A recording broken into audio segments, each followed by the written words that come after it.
Term of AP 3, 5, 7, 9, 11 and so on.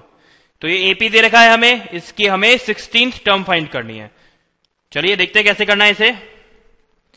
देखिए सबसे पहले हम लिखेंगे A क्या होता है? A होता है फर्स्ट टर्म। तो हमारे AP की फर्स्ट टर्म क्या है? 3 है, तो इसे लिख दिया A इक्वल टू 3। इसके बाद हम लिखेंगे हमारा कॉमन डिफरेंस। कॉमन डिफरेंस कैसे निकाला जाता है अभी हमने डिस्कस किया था। इस पूरे AP में से जो पूरा सीक्वेंस आपको दे रखा है उसमें से कोई सा भी रैंडमली एक नंबर चूज कर लीजिए। सपोज 9, हमने 9 चूज कर लिया, तो यहां लिख देंगे 9। अब जो भी नंबर हमने चूज करा उसके जस्ट पहले वाला नंबर वो भी लिख दीजिए और इन दोनों को सब्ट्रैक्ट कर दीजिए। तो यहां पर आ गया हमारे पास D इक्वल टू 2। और अब हमसे कहा जा रहा है कि हमें 16th टर्म फाइंड करनी है। 16 टर्म फाइंड करनी है, इसका मतलब n की वैल्यू क्या है? Here n is equal to 16। तो अब हम 16th टर्म निकाल सकते हैं। 16 टर्म को हम डिनोट कैसे करेंगे? T16। हम यहां पे क्या लिखते थे? Tn। तो n की जगह तो यहां पे आ गया 16, तो इसलिए हम लिख रहे हैं इसको T16। तो T16 इक्वल टू फॉर्मूला क्या लगेगा? A plus n minus 1 into D। यहां पर A क्या है? 3 है, इसको रख देते हैं। प्लस n क्या है? n की वैल्यू 16 है, इसको भी रख देते हैं। Minus 1 into D। D क्या है? D की वैल्यू है 2।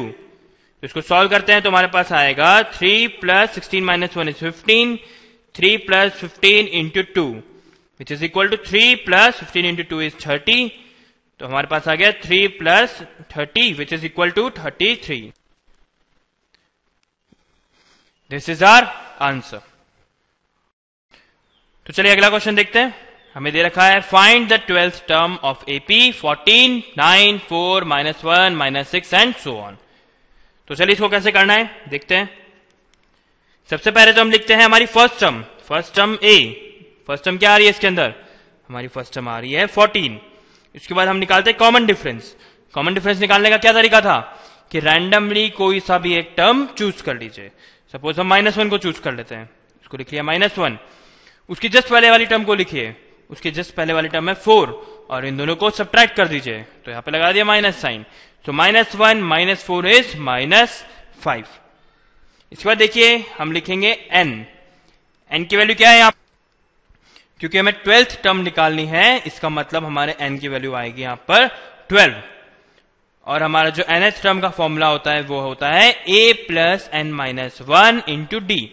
यहां पे जो जो वैल्यू हम जानते हैं वो सब रख देंगे। तो Tn it means T12 is equal to A की वैल्यू है 14, तो 14 plus n minus 1 it means 12 minus 1 into D। और D कितना है? -5 है, तो इसको ब्रैकेट लगा के लिख दिया -5। अब यहां पर इसको सॉल्व करते हैं। 14 आया, ये -5 और प्लस है, तो यहां पर आ जाएगा -5 इंटू 12 माइनस 1 इज 11। इसको सॉल्व करा तो आया 14 माइनस 55। इसको सॉल्व करेंगे तो हमारे पास आएगा 41। This is our answer.